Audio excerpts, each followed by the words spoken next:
오늘 말씀 제목은 다시 부활 앞에 서라 라고 하는 시리즈 말씀으로 부제로 하나님은 사랑이십니다 라고 하는 말씀으로 같이 말씀을 나눌까 합니다.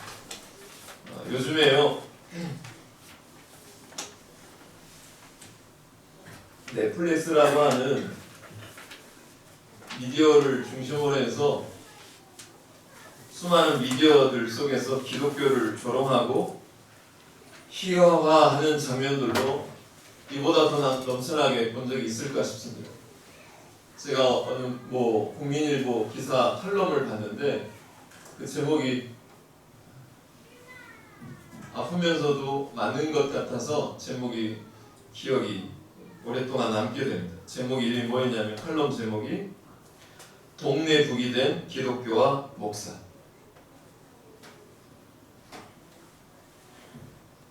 넷플릭스 하면 이 드라마를 빼고는 설명할 수 없겠죠. 우리나라가 최초로 미국에서 에미상을 탔던 유명한 넷플릭스 드라마가 뭐죠? 일부에 있는 분들은 되게 앞서가시는 분들이 빨리 대답하시던데 오징어 게임입니다.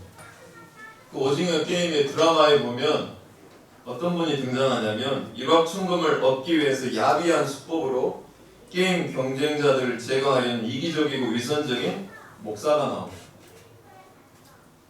그리고 또 다른 넷플릭스 드라마에 보면 지금 우리 학교는 이라고 하는 드라마가 나오는데 거기에 보면 학교 폭력이 벌어지는 옥상에서 첨탑 십자가가 딱 중앙에 보여요. 그런 와중에 좀비 바이러스를 만든 과학교사가 자신의 아들을 성경책을 들어서 성경책으로 자기 아들을 쳐서 죽이는 장면이 나옵니다. 근데 드라마 연출자가 그 뾰족하게 빨간색으로 있는 첨탑 십자가하고 그 교사가 아들을 치는 장면을 교차해서 계속 보여주고 있더라고요. 그리고 또 한참 인기를 끌었던 넷플릭스 드라마, 저는 이 드라마를 궁금해가지고 짤방으로 봤는데 황정민 씨 주연의 수리남이라고 하는 드라마 보신 적 있으십니까? 우리 어머니들은 수리남이라고 하는 말도 뭔 말인지 잘 모르십니다. 네, 수리남이라고 하는 드라마가 있는데 거기에 보면 돈을 위해서 살인, 마약, 밀매 등 불법을 서슴지 않은 가짜 목사가 나옵니다. 근데 이 이야기가 실화를 배경으로 하는 실화 바탕 이야기예요. 근데 유일하게 허구로 설정한 역이 한 역이 있었습니다. 황정민 씨 역인데 가짜 목사가 이 드라마의 유일한 허구의 설정 딱 그거 한 가지였습니다. 다른 건 다 실화인데. 목사가 마약 밀매 신도들을 동원하는 대목도 실제 일이 아닌데도 굳이 연출자가 목사로 연출시켰습니다. 최근에 성황리에 마침 최근에 가장 따끈따끈한 넷플릭스 고시청률을 자랑했던 드라마 송혜교 씨가 주연했던 더 글로리. 거기에 보시면 또 목사 딸이 등장합니다. 일진 주연도 아니고 일전 조연인데 음악가예요. 성가대에서 이렇게 성가대 가운을 입고 예쁘게 아름답게 연주를 하다가 연주를 마치고 지하에 내려가서 예배당 지하에 내려가서 찬송 소리가 계속 들리고 있는 와중인데 그 지하에서 마약을 피우는 목사 딸의 모습을 교차해서 보여줍니다. 이를 전혀 충격적이지 않게 다룬 것이 저는 충격이었습니다.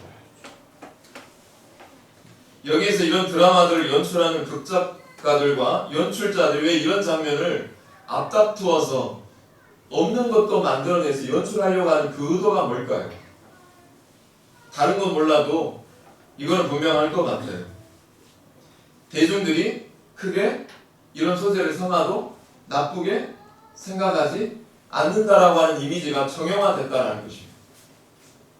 분명히 이 세상에도 훌륭한 목사님들, 훌륭하신 성도님들이 꽤 많아요.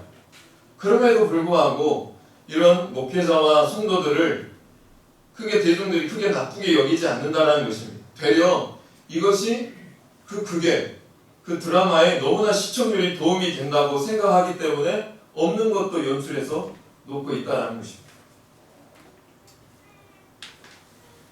어느 또 신문 기사에 보니까 이렇게 또 제목을 해놨더라고요. 만만한 게 기독교다. 비판하고 집단 증오의 배출구가 어느덧 기독교가 되어버린 것 같아서 정말 목회자로서 더욱 안타깝고 슬펐습니다. 저는 목회를 하면 할수록 쉬워지는 게 아니라 설교를 하고 목회를 하면 할수록 더 쉬워지는 게 아니라 어쩌면 그렇게 더 어려워지는지 모르겠어요. 이런 현실을 두고 과연 구원받은 자의 선한 일이 무엇일까요? 지난주 설교를 마치면서 이런 화두를 드리고 마쳤죠. 요한복음 5장 29절에 보면 선한 일을 행한 자는 무슨 부활로? 생명의 부활로. 악한 일을 행한 자는 심판의 부활로 나오리라. 구원 이후에 우리의 삶은 선한 일로 채워져야 될 줄로 믿습니다. 근데 과연 그 선한 일이 무엇이냐 이 말입니다. 선한 일은 하나님을 경외하는 건데 하나님을 경외한 이 선한 일이 과연 무엇일까요? 이 고민을 끌어안고 한 주 내내 과연 구원받은 자의 선한 일이 무엇일까 고민하다가 만나게 된 본문이 오늘 저와 여러분이 읽었던 본문입니다. 사랑하는 자들아 우리가 서로 사랑하자. 사랑은 하나님께 속한 것이니 사랑하는 자마다 하나님으로부터 나서 하나님을 알고 사랑하지 아니한 자는 하나님을 알지 못한다니 이는 하나님의 사랑이십니다. 하나님의 사랑이 우리에게 이렇게 나타난 바 되었으니 하나님이 자기의 독생자를 세상에 보내심은 그로 말미암아 우리를 살리려 하심이라. 사랑은 여기 있으니 우리가 하나님을 사랑하는 것이 아니요 하나님이 나를 사랑하사 나의 죄를 속하기 위하여 화목제물로 그 아들을 보내셨습니다. 믿으십니까? 구원받은 자의 선한 일로 오늘 다룰 주제로 먼저 다루기를 바라는 게 따라서 해보세요. 사랑. 그냥 아무나 기억이 안 나니까 우리 서로 사랑하자. 네, 말하지 않더라도 우리 강선자 권사님이 딱 해주셔서 감사합니다. 우리 옆에 사람 보고 서로 사랑합시다. 자, 그래서 묻겠습니다. 여러분은 거룩한 무리, 거룩한 성도입니다. 세상과 구별되는 분들이죠. 그런 면에서 우리는 지금 사랑을 사랑하고 사랑을 보여주고 있습니까? 다시 한 번 더 물을게요. 여러분은 지금 사랑을 하고 있고 사랑을 보여주고 있습니까? 대단하십니다. 저는 자신을 못하고 있어서 오늘 본문에서 크리스천들을 만만하게 보게 되는 이유로는요, 하나님은 사랑인데 크리스천 삶에는 사랑이 없어서입니다. 그래서 크리스천들의 선한 일도 하나님도 알 수 없다라는 것입니다. 이게 제 말이 아니라 세상 사람들이 하나님을 알 수 없대요.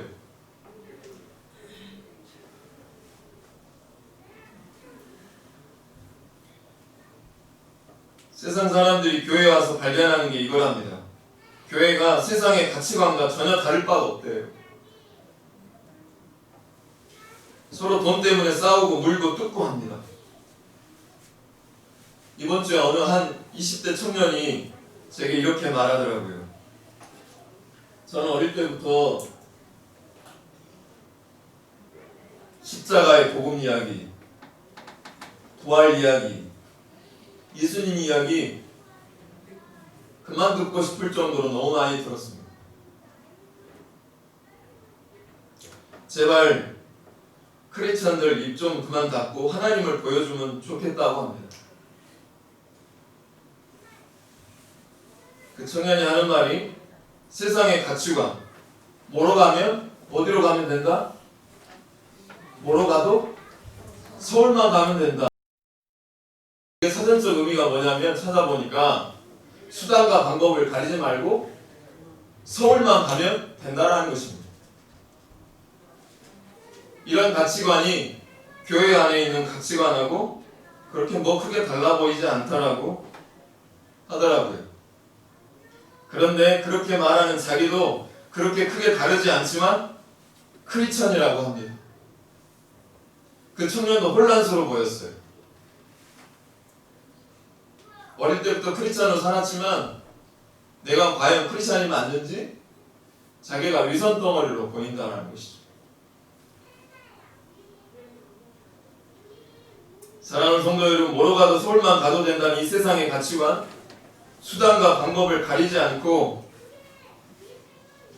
사람 많은 교회, 그것도 좋지만 그러나 먼저는 사랑이 많은 영광교회가 되어주세요 말하고 있는 것만 같았습니다. 우리 교회가 먼저는 사랑이 많은 교회가 되어지기를 소망해 봅니다. 오늘 본문에서요, 사랑하지 않는 자는 결코 하나님을 알 수 없다고 합니다. 교회를 오래 다녀도 사랑하지 않는 자는 결코 하나님을 알 수 없대요. 7절 말씀을 보시면 사랑하는 자들아 우리가 서로 사랑하자라고 하였습니다. 사도 요한은 결코 너희는 서로 사랑하라 라고 말하지 않았습니다. 그것은 사랑이란 가르치는 자와 배우는 자나 예외 없이 실천해야 할 명령이기 때문에 그렇습니다. 모든 사람은요, 사랑을 실천해야 하는 하나님의 계명 앞에 놓인 존재들입니다. 믿으십니까? 왜냐하면 사랑은 하나님께 속한 것이기 때문에 그렇습니다. 무슨 말이냐면요, 사랑은 단지 내가 좋고 싫음에 있지 않고 내 기분에 좋고 나쁨에 있지 않고 그것이 하나님의 것이기 때문에 해야 된다는 것입니다.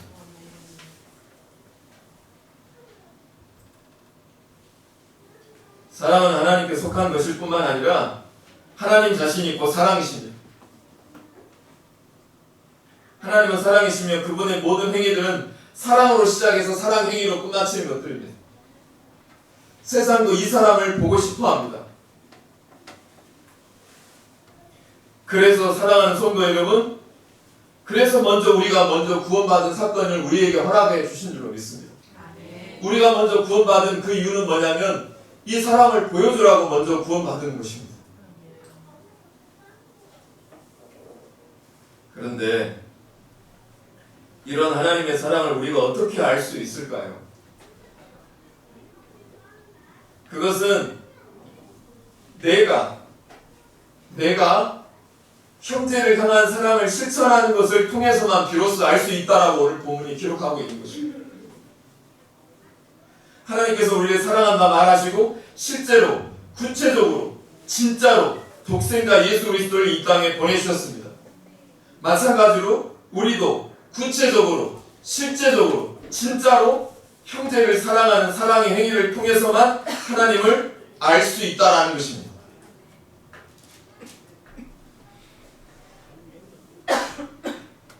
그래서 8절에서는 사랑하지 아니하는 자는 하나님을 뭐하지 못하나니 알지 못하나니 이는 하나님은 사랑이심이라라고 하였던 것입니다. 우리가 그 사람을 사랑하지 않고서는 하나님의 사랑을 절대 온전히 깨달을 수 있다 없다? 깨달을 수 없다라고 못 박아놓고 있는 기록이라는 것이죠. 여러분, 우리 스스로가 아무리 하나님을 안다고 주장해도요, 신학 4년, 신대원 3년, 일반 대학원, 박사 과정, 목사 안수 받기까지, 목사 모시 보기까지 도와보면 거의 10년 정도 걸리는 시간을 내가 아무리 성경을 많이 알고 노력하고 설교를 준비하기 위해서 성경을 많이 봤다고 한들 내가 그 형제에 대한 사랑이 없으면 이 성가복 똑같이 입었던 요즘 핫한 크리스찬이라고 하는 노래로 많은 젊은 세대를 핫하게 만든 크리스찬 노래를 만들었던 지올팍이 거짓말이라고 말하고 있습니다. 요즘 그 노래들을 20대, 30대 아이들이 엄청 많이 부릅니다. 크리스찬. 그 친구의 말을 들으면 내가 아무리 당신이 하나님을 많이 안다고 주장해도 형제에 대한 사랑이 없으면 그 목사는 거짓말하고 있다는 것입니다. 하나님은 사랑이시기 때문에 그렇습니다. 그러므로 날마다 형제를 사랑해야 하나님을 진심으로 사랑하는 데까지 우리 영광교회가 하나님의 영광에 이르게 될 줄로 믿습니다. 그러면 나는 얼마나 형제를 사랑하는가 싶었습니다. 제가 오늘 이 사랑을 설교하고 있으면서도 계속해서 이 말씀이 저에게 와서 부딪혀 오는데 견딜 수가 없습니다. 고린도전서 13장 사랑은 오래 참고 사랑은 온유하며 사랑은 시기하지 아니하며 사랑은 자랑하지 아니하며 사랑은 교만하지 아니하며 사랑은 무례히 행하지 아니하며 사랑은 자기 유익을 구하지 아니하며 사랑은 성내지 아니하며 사랑은 악한 것을 생각하지 아니하며 사랑은 불의를 기뻐하지 아니하며 사랑은 진리와 함께 기뻐하고 사랑은 모든 것을 참으며 모든 것을 믿으며 모든 것을 바라며 모든 것을 견디느니라. 믿으십니까? 사랑이라는 이 단어에 예수님의 이름을 한번 넣어볼까요? 예수님은 오래 참고 예수님은 온유하며 예수님은 교만하지 아니하며 예수님은 자기 유익을 구하지 아니하고 예수님은 불의를 기뻐하지 아니하고 악한 것을 생각하지 아니하고 예수님은 진리와 함께 기뻐하고 예수님은 모든 것을 참으며 모든 것을 믿으며 모든 것을 바라며 모든 것을 견디는 전혀 이상해 보이지가 않아요. 근데 여기다가 예수님의 이름을 빼고 이번에는 제 이름을 넣어봤습니다. 김사무엘은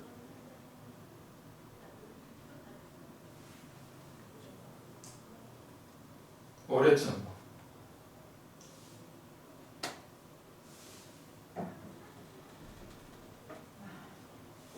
여기에서 한마디도 더 할 수가 없었습니다. 저는. 내가 이런 사랑을 보이도 못하는데 과연 계속 목회해도 되나?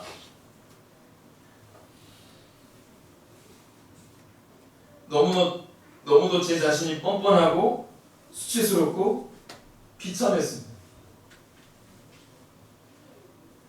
난 고린도전서 13장에 사랑이 한 가지도 할 수 없는데 나 같은 인간이 어떻게 교회를 세워갈 수 있나 싶어서 견딜 수가 없었습니다.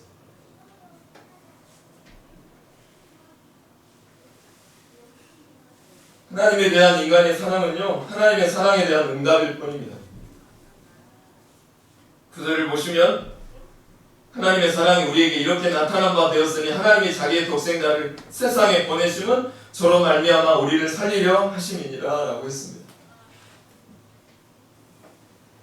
우리를 향하신 하나님의 사랑의 표현의 클라이막스는 예수 그리스도입니다.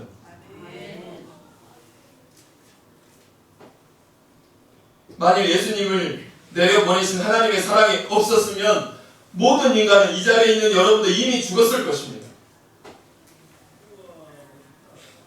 하지만 하나님께서는 우리를 포기하지 않으시고 사랑해 주셨습니다. 이사야서 49장 15절 여인이 어찌 그 젖 먹는 자식을 잊겠으며 자기 태에서 난 아들을 어찌 잊어버리겠느냐. 그들은 혹시 잊을지라도 나는 너를 잊지 아니할 것이다. 이게 하나님이 나를 사랑하신 사랑의 마음이었습니다. 로마서 5장 8절 우리가 아직 죄인 되었을 때 그리스도께서 우리를 위하여 나를 위하여 김사무엘을 위하여 죽으심으로 하나님께서 우리에게 대한 자기의 사랑을 확증하셨느니라. 존경하는 성도 여러분, 이 세상에 자기 아닌 다른 사람을 위해 자기 자식을 희생시킬 수 있는 부모는 이 세상에 아무도 없을 것입니다. 그런데 자신의 유익도 아니라 다른 사람의 유익을 위해서 대가를 치러야 할 어떠한 잘못도 행하지 않으셨는데도 불구하고 자신의 아들을 죽음에 내어주신 분이 계십니다. 그분이 바로 우리 하나님이십니다. 그래서 10절에서는 사랑은 여기 있으니 우리가 하나님을 사랑하는 것이 아니요 오직 하나님이 우리를 사랑하사 우리 죄를 위하여 화목제물로 그 아들을 보내셨음이니라 라고 한 것입니다. 하나님의 사랑은 우리가 그를 사랑하는 것에 대한 응답으로 주신 것이 아니고요. 그분의 사랑은 그분이 일방적으로 먼저 우리에게 보여주신 은혜와 선물인 것입니다. 하나님에 대한 인간의 사랑은 오직 인간을 향한 하나님의 사랑에 대한 응답일 뿐입니다. 이에 대해서 김동원 목사님 제가 참 존경하는데 그 목사님이 3인 3색이라고 하는 기독교 방송에서 주셨던 이야기가 방금 나눈 내용을 더욱더 강화시켜 주시더라고요. 그분이 이런 설명을 해 놓으셨습니다. 죄 때문에 우리가 죽음에 이르게 됐기 때문에 이 죽음의 문제를 해결하고 구원에 이르기 위해서는 반드시 죄의 문제가 해결되어야 한다. 그런데 죄는 용서를 통해서만 없어진다. 속죄. 내가 용서한다 하면 죄가 없어지는 것이다. 그런데 용서는 사랑하고 밀접하게 연결되어 있다. 내가 얼마만큼 사랑하느냐가 어디까지 그 형제를 용서하는가를 결정한다는 것이다. 김동훈 목사님은 예수님의 십자가를 이렇게 풀어놓으셨습니다. 십자가는 사랑이다. 십자가가 전해주는 메시지는 내가 너희를 이만큼 사랑해. 얼만큼요? 이만큼 사랑해. 우리가 이처럼이라고 하는 말을 많이 하잖아요. 하나님이 세상을 이처럼 사랑하사. 이렇게 말하면 감이 안 와요. 이처럼이라고 하면 이게 감이 안 오는데 하나님이 세상을 이만큼 사랑하사. 이만큼 사랑하사. 그래서 목사님이 하나님이 세상을 이만큼이라고 얘기해야 그 뜻을 알게 된다고 하셨습니다. 성도 여러분, 그 누구도 하나님을 먼저 사랑한 사람은 없습니다. 하나님이 먼저 나를 사랑하셨음을 실제적으로, 구체적으로 이만큼 사랑한다는 것을 예수로 드러내셨기 때문에 우리도 구체적으로 형제를 사랑할 수 있습니다. 로마서 8장 37절 39절 이 모든 일에 우리가 사랑하신 이로 말미암아 우리가 넉넉히 이기느니라. 내가 확신하노니 사망이나 생명이나 천사들이나 권세자들이나 현재일이나 장래일이나 능력이나 높음이나 깊음이나 다른 어떤 피조물이라도 우리를 우리 주 그리스도 예수 안에 있는 하나님의 사랑에서 끊을 수 없습니다.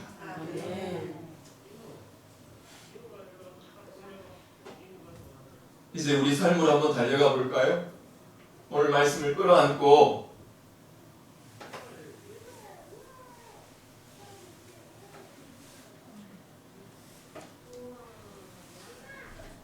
우리가 오늘 말씀대로 살아보려 하지만요, 저도 잘 안 돼요.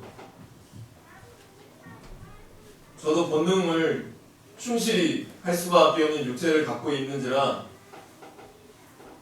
말씀대로 믿고 살고 누리자라고 표현을 만들어 봤지만 오늘 말씀대로 살아보려 하지만 저조차도 하나님과 단절된 느낌을 받을 때가 있습니다. 완전히 하나님과 단절되는 느낌이에요. 그럴 때 도움이 될 수 있는 한 가지를 같이 나눌까 합니다. 제가 이것도 해보고 저것도 해보고 수도 없이 많이 해봤지만 하나님과 단절된 느낌을 받을 때 도움이 될 수 있는 딱 한 가지는요, 성경이 말하는 하나님의 약속에 집중하는 것입니다. 다른 방법 다 길이 없었어요. 딱 한 가지예요. 성경이 말하는 하나님의 약속에 집중하시길 바랍니다. 10절 사랑은 여기 있으니 우리가 하나님을 사랑하는 것이 아니요 하나님이 우리를 사랑하사 우리 죄를 속하기 위하여 화목제물로 그 아들을 보내셨습니다. 여러분, 남들보다 잘하려고 하지 마세요. 저도 남들보다 목회를 잘하려고 하다 보니까 오히려 저를 상처 주더라고요. 그래서 묵상하는 중에 저는 이렇게 결정했어요. 내가 할 수 있는 최고의 모습에 집중하자. 그것이 저는 묵상이었습니다. 내가 할 수 있는 최선, 묵상. 여호와의 말씀을 주야로 묵상. 이것은 제가 통제할 수 있는 거예요. 다른 건 통제는 못하는데 내가 통제할 수 있는 것은 묵상이에요. 통제할 수 없는 것들에 제가 자꾸 관여하고 염려하고 신경 쓰면요, 어떤 일이 벌어지는지 아세요? 통제할 수 있는 것들에 악영향을 미쳐요. 내가 통제할 수 있는 것들조차에 내 몸에 병이 생기고요. 내가 통제할 수 있는 것들 다 망가뜨려 스스로 가요. 급기야는 어떤 사람 자기의 목숨을 끊어내버립니다. 통제할 수 없는 것들에 자꾸 염려를 두고 관여하려고 하다 보니까.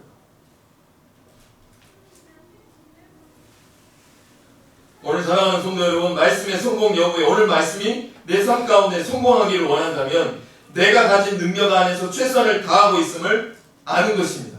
바로 성경이 말하는 하나님의 약속에 집중하는 것입니다. 이것이 한 번 또 실패해요. 하다가 또 넘어져요. 시어머니, 그 친척, 그 형제, 그 직장 상사, 그 친구,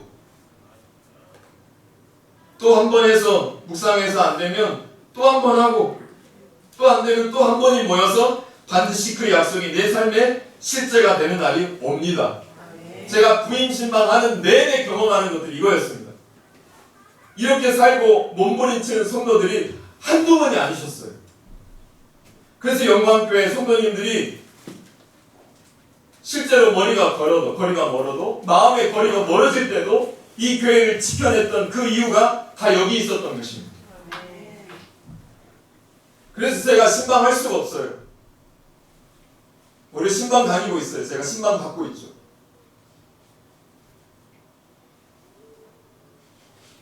내가 가진 능력으로만 할 수 있는 최선을 다해 상황을 계속 나아지게 하면 그것이 모아져서 우리 영광교회가 세워지게 될 줄로 믿습니다. 이것이 성공이고 순종입니다. 이런 시도를 하지 않는 것이 진짜 실패입니다. 저는 계속해서 성도들의 기도를 우리 교회에 모집했으면 좋겠습니다. 말씀을 마치면서 새롭게 하소서의 한 성도님이 교통사고로 자기 아내, 자기 자녀들 몽땅 한순간에 잃어버리고 스스로 목숨을 끌어버리고자 삶의 낭떠러지에서 주님을 만난 순간을 간증하신 분의 이야기 속에 이런 질문이 있었습니다. 자신이 하나님 나라 꼭 가면 물어보고 싶은 것이 참 많대요. 하나님, 왜 교통사고였습니까? 왜 꼭 나에게 이렇게까지 힘들게 하시면서 당신의 도구를 쓰임받아야 될까요? 라고 묻고 싶었답니다. 우리도 한번 물어볼까요? 하나님, 왜 제 딸이어야 됩니까? 왜 하나님 제 남편까지도요? 하나님 왜 시어머니여야 됩니까? 하나님 왜 그 사람이어야 됩니까? 하나님 왜 저만 그 형제를, 그 시어머니를 붙여주셔서, 왜 그 형제를 붙여주셔서 그 사람을 일방적으로 사랑하라고만 하셨습니까? 그 남편을 붙여주셔서 그 사람을 왜 일방적으로 사랑하라고만 하셨습니까? 이런 질문이 있어야 그분께 더 나아갈 수 있습니다. 인생에 질문이 없으면요, 궁금하지도 않으면 다가가지도 않습니다. 신명기 31장에 보면 여수론이 살찜에 여호와를 발로 찼도다라고 나와 있습니다. 부유한 사람들이 가장 불쌍한 저주가 거기 있는 것입니다. 배고프지가 않아요. 그래서 기도하지도 않아요. 아쉬울 게 없으니까. 묻지도 않습니다. 궁금하지도 않으면 다가가지 않아요. 그냥 하나님이 다 알아서 해주시겠지라고 하는 이것도 좋은 믿음이지만 거기서 더 나아가지 않는다는 것입니다. 고전 13장 12절 말씀에 이런 말씀이 있습니다. 우리가 지금은 거울로 보는 것 같이 희미하나 그때에는 얼굴과 얼굴을 대하여 볼 것이다. 지금은 내가 부분적으로 하나 그때에는 주께서 나를 아신 것 같이 내가 온전히 아니라. 했던 말씀처럼 용서와 사랑에 어려움이 있으시다면 물어보셨으면 좋겠습니다. 물어보고 너무 힘겨워서 희미할지라도 세상 사람들과는 그때에도 다르게 세상 가치관이 아닌 뭐로 가도 서울만 가면 된다라고 하는 이 세상의 가치관이 아닌